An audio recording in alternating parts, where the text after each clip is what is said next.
Hello मैत्रिणींनो, आपल्या सर्वांची आवडती मालिका लपंडाव या मालिकेच्या आजच्या मंगळवार 16 डिसेंबरच्या एपिसोडमध्ये खूप भारी ट्विस्ट आलाय। खरं सांगायचं तर आजचा एपिसोड खूप क्यूट होता आणि आपल्याला खूप दिवसानंतर आपल्या आवडत्या सखीचा आणि कान्हाचा रोमांस पाहायला मिळाला। दोघे एकमेकांवर खुश होते। मग नेमकं असं घडलं तरी काय, तर सगळ्यात आधी सखीने स्वतःच्या पायातील पैंजण गहाण ठेवून घरात किराणा माल आणला आणि मग तिने काही अंडी आणली होती आणि ती आमलेट बनवण्याचा प्रयत्न करू लागली। पण सखी ही इतकी श्रीमंत घरची मुलगी आहे, तिने आजपर्यंत कधी स्वयंपाक केला नाहीये, त्यामुळे तिला काही ऑमलेट बनवता आलं नाही। आणि मग कान्हाने तिला हे ऑमलेट बनवण्यासाठी मदत केली, तिला ऑमलेट बनवून दिलं आणि मग सखीने सगळं काही विसरून कान्हाबरोबर मस्त सेल्फी काढल्या, दोघांनी व्हिडिओ काढला आणि दोघे खूप खुश होते। पण हे सगळं सरकारने सोशल मीडियावर पाहिलं आणि मग कान्हाला चांगलंच सुनावलं। मग हे सगळं घडलं तरी कसं, हे जाणून घेण्यासाठी हा व्हिडिओ शेवटपर्यंत नक्की पहा। सखी सदन चाळीमध्ये सगळेजण सखी आणि कान्हा या दोघांचं कॅरम कॉम्पिटिशन पाहण्यासाठी, कॅरमचा सामना पाहण्यासाठी चांगलेच एक्साइटेड असतात। सखी ही कान्हाला पुन्हा एकदा चॅलेंज करते, जेव्हा मी कॅरम खेळायला बसते ना तेव्हा भले भले थरथर कापू लागतात, माझ्यासमोर कुणीच जिंकू शकत नाही। कान्हा म्हणतो एवढा कॉन्फिडन्स, तर सखीला स्वतःच्या खेळावर खूप कॉन्फिडन्स असतो। सानप काका म्हणतात बस झालं बोलणं, आता आम्हाला तुमच्या दोघांची एक मॅच पाहिजे आहे, मॅच होऊन जाऊ द्या। सखी ही स्वतःची ओढणी कमरेभोवती बांधते आणि तिचे जे एक्सप्रेशन असतात, तिचं जे एकूणच वागणं असतं ते खूप भारी असतं। कान्हा सखीकडे एकटक पाहतच राहतो, तिच्यावर फिदा होतो आणि मग सखी आणि कान्हा दोघे एकमेकांसमोर बसतात। सखीसमोर चहाचा कप ठेवलेला असतो। कान्हा आणि सखी एकमेकांना नजरेने टशन देत असतात। सखीच्या मनात पूर्ण विश्वास असतो की ती कान्हाला हरवणारच, तर कान्हा सुद्धा तिच्याकडे प्रेमाने पाहत असतो। सखीने आज मला पहिल्यांदा चॅलेंज दिलंय आणि तिचं हे बदललेलं रूप पाहून तो सुद्धा खूप खुश होतो। चाळीतील सगळे लोक एकमेकांना सपोर्ट करत असतात। बायका या सखीला सपोर्ट करतात की सखीच जिंकणार, तर किरण आणि सगळे पुरुष कान्हाला सपोर्ट करतात की कान्हाचा खेळ आम्ही पाहिलाय, त्याला कुणीच हरू शकत नाही। तर सानप काका म्हणतात मी सुद्धा सखीचा खेळ पाहिलाय, सखीच जिंकणार। सगळेजण त्यांच्याकडे आश्चर्याने पाहतात। एक लहान मुलगा म्हणतो काय सानप काका, काय फेकताय, तुम्ही सखी दीदीचा खेळ कधी पाहिलाय? तर सानप काका म्हणतो ए तू गपरे, मी सगळं काही पाहिलंय, चला खेळाला सुरुवात करूया। आणि मग कान्हा आणि सखी या दोघांमध्ये कॅरमच्या खेळाला सुरुवात होते, त्यांच्या मॅचला सुरुवात होते। कान्हा सखीला चांगलं टशन दाखवतो, तर सखी सुद्धा पहिली स्ट्राईक करण्याआधी मस्तपैकी चहा पिते आणि कान्हाला डोळे दाखवत ती आपली पहिली स्ट्राईक करते। पण तिच्या पहिल्या स्ट्राईकमध्ये गोटी काही मध्ये जात नाही आणि त्यानंतर कान्हा त्याची पहिली स्ट्राईक करतो आणि पहिल्याच प्रयत्नात त्याची पांढरी गोटी ही आतमध्ये जाते। त्यामुळे सगळेच जण खुश होतात, सगळी पुरुष मंडळी खुश होते आणि हा पहा आमच्या कान्हाचा खेळ असं म्हणतात। पण त्यानंतर सखी पुढची स्ट्राईक करते आणि ती सुद्धा तिची गोटी आतमध्ये टाकते आणि मग कान्हा आणि सखीमध्ये जबरदस्त मॅच रंगते। प्रत्येक स्ट्राईकमध्ये कान्हा आणि सखी हे आपली गोटी आतमध्ये टाकत असतात, त्यामुळे या दोघांचा स्कोर सुद्धा बरोबरीचा होतो। आणि मग शेवटी फक्त राणी उरते आणि जो कुणी राणी आतमध्ये टाकेल तो जिंकणार असतो।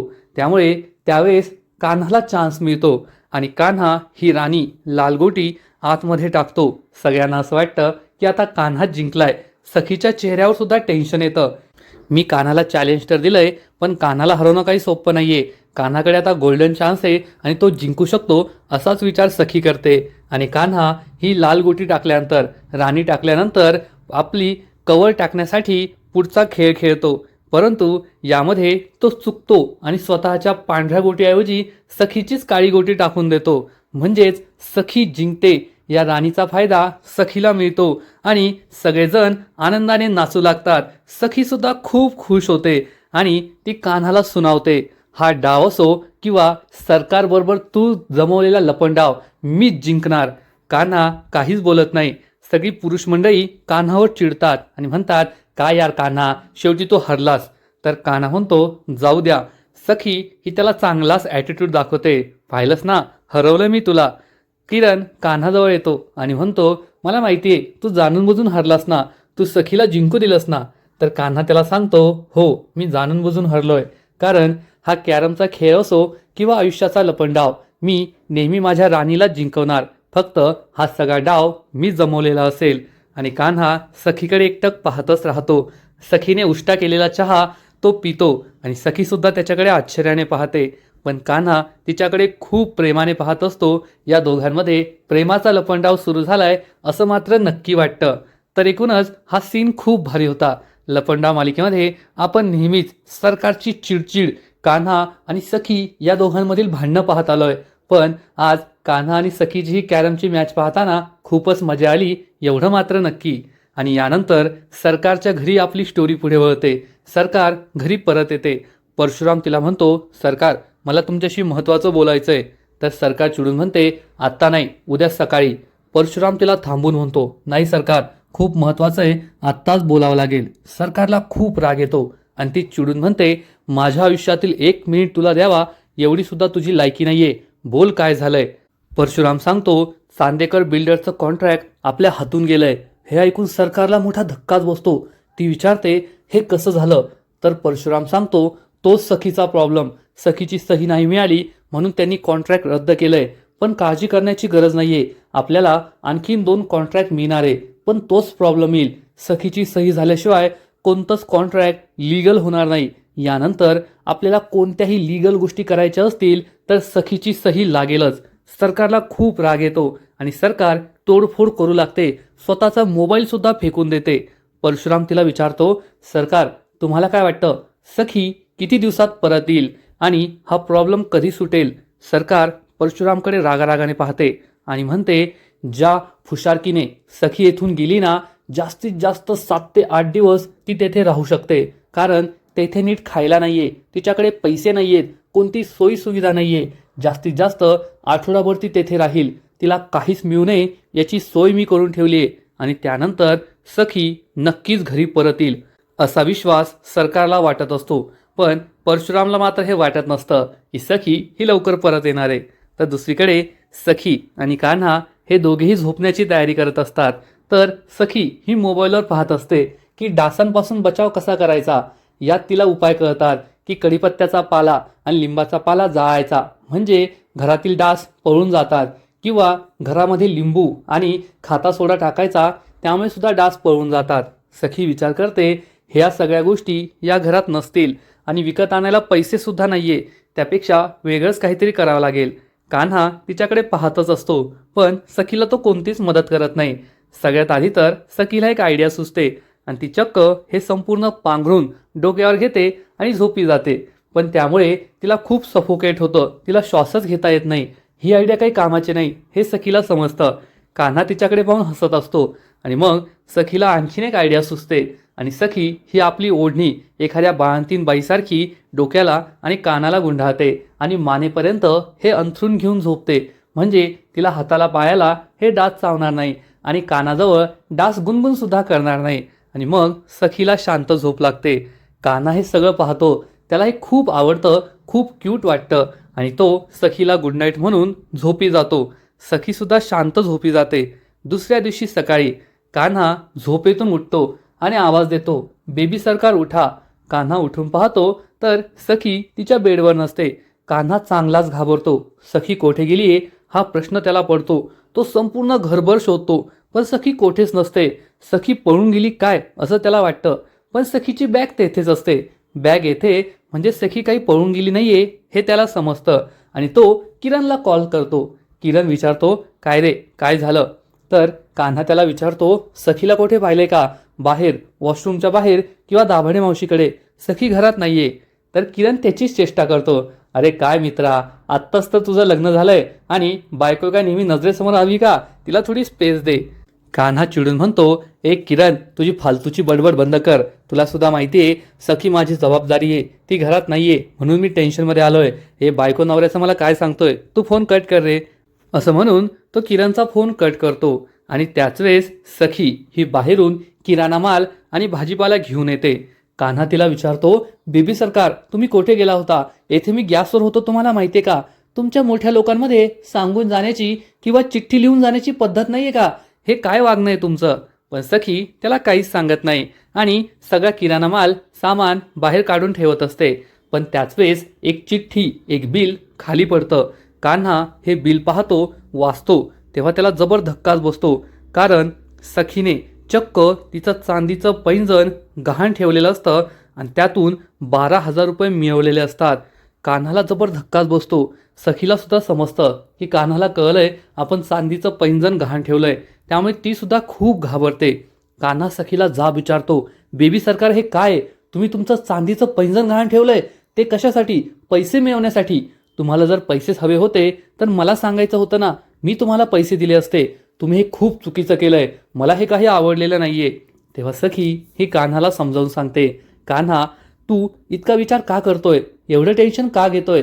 मला माहिती आहे, जेव्हा आपल्याला कष्टाच्या पैशांची गरज असते आणि आपण कमवलेले पैसे हे संपलेले असतात, तेव्हा असा आपला एखादा सोन्याचा किंवा चांदीचा दागिना आपण गहाण ठेवू शकतो. परंतु तो आपण कष्टाने कमवलेला असतो, त्यामुळे हा दागिना परत मिळवण्यासाठी आपण आणखीन कष्ट करतो, रात्रंदिवस मेहनत करतो आणि तो दागिना सोडवतो. मला सुद्धा पैसे कमवायचे. कसे कमवायचे, मी कसे कमवेल ते मला आता माहीत नाहीये, पण मी ते फक्त गहाण ठेवलंय, विकलं नाहीये आणि एक ना एक दिवस मी ते परत मिळवणार. त्यामुळे तू काळजी करू नको. कान्हा म्हणतो, हे तुम्हाला सगळं कुणी सांगितलं? तर सखीला हे त्या बाईने सांगितलेलं असतं, जी काल रात्री सखीला पेढे द्यायला दाभाडे मावशीच्या घरी आली होती आणि सखीने ते सगळे डायलॉग कान्हाला चिपकवलेले असतात. सखी म्हणते, ते सगळं मला माहिती आहे. तर कान्हा तिला म्हणतो, ठीक आहे, आता तुम्ही असं म्हणताय ना तर मला चालेल, पण आपण या सगळ्या वस्तूंचे अर्धे अर्धे पैसे करायचे. मी तुम्हाला अर्धे पैसे देणार. तर सखी म्हणते, नाही नाही, मी तुझे अर्धे पैसे नाही घेऊ शकत, कारण जर हे अर्धे पैसे तू मला दिले तर अर्धे पैसे हे तुझे असतील, याचा अर्थ ते सरकारचे असतील. आणि जेव्हा 1 महिन्यानंतर मी सरकारचा चॅलेंज पूर्ण करेल आणि मग मी सरकारच्या घरी जाईल, तुला डिवोर्स देईल, तेव्हा सरकार मला विचारेल, 1 महिना तुझा खर्च कसा भागवला? मी सांगेल कान्हाने अर्धे पैसे दिले, तर सरकार म्हणेल याचा अर्थ तू माझे पैसे वापरले, कारण कान्हा माझा माणूस आहे आणि मीच त्याला पैसे देते. म्हणजे तू तुझा प्लॅन तयार करतोय आणि मला तुझ्या प्लॅनमध्ये अडकायचं नाहीये. मला तुझा 1ही रुपया नकोय. कान्हाचा नाईलाज होतो. सखी त्याला म्हणते, आता गप्प बसायचं, मी जे करते ते पाहत राहायचं. आणि सखी एक पॅकेट जोरात आदळते आणि त्यातून मोठा आवाज येतो. कान्हा विचारतो, यात अंडी होती का? सखी सांगते, हो अंडी होती. तर कान्हा म्हणतो, मला आवाजवूनच कळलंय 2 अंडी फुटलीत. अंडी अशी नसता ठेवायची, हळूच ठेवायची असतात. सखीला समजतं की तिने खूप मोठा घोटाळा केलाय आणि सखी यातून एक अंड घेते आणि म्हणते, तू गप्प बस, मला माहीत नव्हतं, पण मी सगळं मॅनेज करेल. आणि ती चक्क ऑमलेट बनवायला घेते. पण मोठ्या घरची बेटी सखीने आजपर्यंत कधीच स्वयंपाक केलेला नसतो, कधीच ऑमलेट बनवलेलं नसतं. त्यामुळे ती ऑमलेट बनवण्यासाठी, हे अंड फोडण्यासाठी चक्क लाटणं घेते. कान्हा हे सगळं पाहत असतो. त्याला समजतं की सखी मोठा गोंधळ घालून ठेवणार आहे, पण तो सखीला काहीच बोलत नाही. आणि सखी ही चक्क या लाटण्यानेच या अंड्यावर जोरात मारते आणि हे अंड तिच्या हातातच फुटतं. त्यामुळे सखी यू असं करते आणि लवकर नॅपकिन मागते, नॅपकिन दे कान्हा. तर कान्हा म्हणतो, आता तुम्हाला माहिती आहे नॅपकिन कुठे आहे? सखी फ्रीजचा दरवाजा उघडते आणि नॅपकिन घेते आणि त्यानंतर पुन्हा एकदा दुसरं अंड या लाटण्यानेच फोडते. त्यामुळे हे अंड पुन्हा एकदा सखीच्या हातातच फुटतं. सखीला समजतच नाही की मी आता हे अंड कसं फोडायचं, आणि ती आता आणखीन एक आयडिया करते. सखी चक्क एक चाकू घेते आणि चाकूने करा करा हे अंड कापू लागते. कान्हा तिला विचारतो, बेबी सरकार हे काय करताय? तुम्ही कच्चं अंड चाकूने कापणार आहात का? व्हा बाजूला, मी तुम्हाला ऑमलेट बनवून देतो. असं म्हणून तो सखीच्या हातून हे अंड घेतो. सखी त्याच्याकडे चोरून चोरून पाहू लागते की कान्हा हे अंड कसं फोडणार आहे आणि ऑमलेट कसं बनवणार आहे. कान्हा सर्वात आधी गॅस ऑन करतो. या गॅसवर तवा ठेवतो आणि मग तवा ठेवल्यावर तो एक तांब्या घेतो आणि हळूच हे अंड या गॅस ओट्यावर फोडतो आणि मग 2-3 अंडी फोडून या तांब्यामध्ये तो हे अंड टाकतो आणि त्यावर तिखट, मीठ हे सगळं टाकतो. परंतु हे सगळं करत असताना त्याची स्टाईलच वेगळी असते. तो सखीकडे वाकड्या नजरेने पाहतो, स्टाईलमध्ये हे तिखट मीठ टाकतो. सखी त्याच्याकडे पाहतच असते आणि खूप स्माईल करते.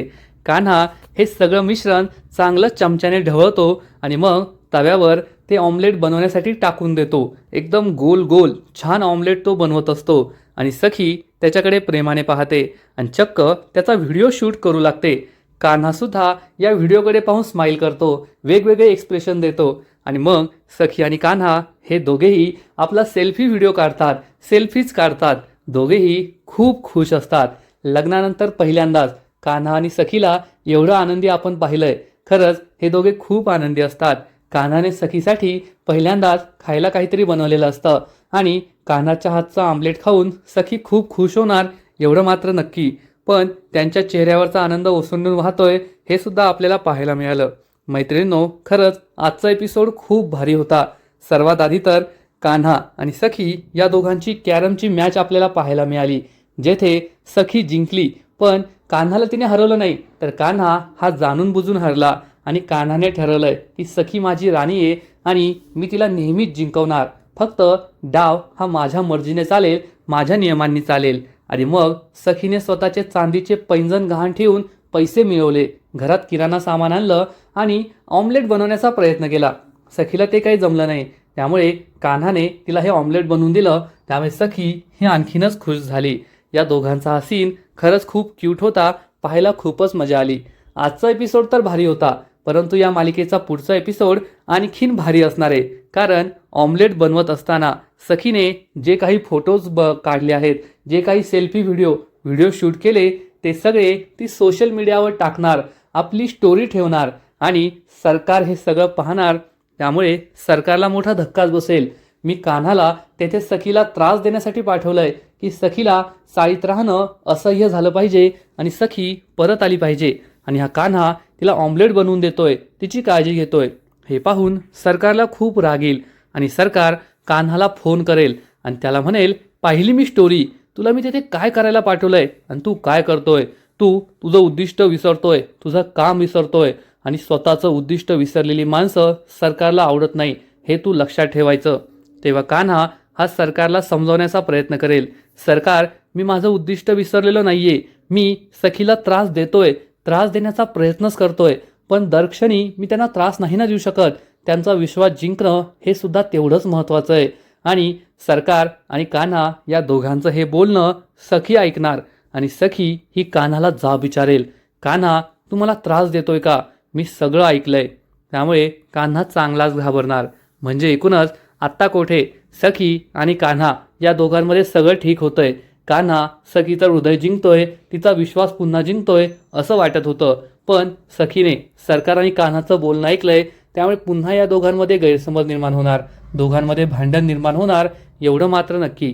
तर मैत्रिणींनो, खरंच सखी आणि कान्हा ही जोडी एकदम परफेक्ट आहे. सखीसुद्धा खूप चांगली आहे आणि कान्हासुद्धा तिच्यासाठी योग्य आहे. या दोघांची जोडी खरंच भारी आहे. परंतु कान्हा दोन दगडांवर पाय ठेवतोय. एकीकडे त्याला सखीला सुद्धा दुखवायचं नाहीये, तर दुसरीकडे त्याला सरकारची मर्जी सुद्धा राखायची आहे. सरकारला बर्बाद करण्यासाठी तो सरकारचा प्रत्येक आदेश ऐकतोय आणि जेव्हा या दोन दगडांवर पाय ठेवला जातो तेव्हा बुडण्याची शक्यता सगळ्यात जास्त असते. आणि कान्हाबरोबर सुद्धा तेच घडतंय. सखीचं मन राखताना आणि सरकारची मर्जी राखताना तो सरकारला सुद्धा दुखावतोय आणि सखीला सुद्धा दुःख होतंय की कान्हा तिच्याशी खोटं वागतोय आणि तो सरकारचा माणूस आहे, तो तिला त्रास देतोय. मग आता कान्हा या दोन दगडांवर पाय ठेवू शकेल का? तो सखीचं मन जिंकू शकेल का किंवा सरकारची मर्जी राखू शकेल का? हे सगळं पाहणं खूपच इंटरेस्टिंग असणार आहे. पण एकूणच दिवसेंदिवस लपंडाव ही मालिका खूपच इंटरेस्टिंग होत चालली आहे. कारण जेव्हापासून सखी ही सखी सदन चाळीमध्ये राहायला गेली आहे तेव्हापासून या दोघांमध्ये जवळीक वाढत चालली आहे. कान्हा आणि सखी एकमेकांच्या जवळ येऊ लागलेत. 1 आणि 2 दिवसामध्येच एवढा फरक पडलाय. तर जर सखी महिनाभर या सखी सदन चाळीमध्ये राहिली तर दोघांमधील गैरसमज नक्कीच दूर होतील आणि दोघे एकमेकांच्या प्रेमात पडतील एवढं मात्र नक्की. सखीने ठरवलंय की सरकारचं चॅलेंज पूर्ण करायचं. 1 महिनाभर या सखी सदन चाळीत राहायचं आणि मग त्यानंतर कान्हाला घटस्फोट द्यायचा. पण कदाचित 1 महिन्यानंतर सखीने चॅलेंज जिंकलेलं असेल, पण कान्हाला घटस्फोट देण्याचा निर्णय ती रद्द करणार आणि कान्हाबरोबर सुखाचा संसार करणार. मग खरंच असं होईल का? हे पाहणं खूपच इंटरेस्टिंग असणार आहे. तर तुम्हाला सुद्धा लपंडाव ही मालिका आवडते ना? नक्कीच कमेंट करून सांगा. आणि लपंडाव या मालिकेचे असेच नवीन नवीन अपडेट्स सर्वात आधी जाणून घेण्यासाठी व्हिडिओला लाईक करा, शेअर करा, चॅनलला सबस्क्राईब करून बेल आयकॉनवर क्लिक करा. म्हणजे या मालिकेचे नवीन नवीन अपडेट्स तुम्हाला सर्वात आधी मिळत राहतील. खूप खूप खूप धन्यवाद.